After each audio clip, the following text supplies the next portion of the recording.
that we're going to see. Normally there's only 5.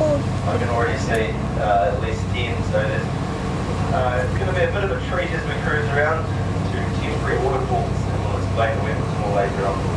No wind as well, which is a really good time to be cruising. The clouds add a very dramatic look to the fjord, and just in front of us before we had a wee bit of sunshine, so it is getting better as the day progresses. My name's Aaron, I'm the skipper on board. I just need to run through a wee safety briefing which goes something like this. There is 2 muster stations on the vessel, and these are out of decks. You find them at the front and back of the boat. So if you were to hear the general alarm sound, then please make your way to one of these. The option's yours, just pick one that's not on fire, and then wait there for your cruise instructions.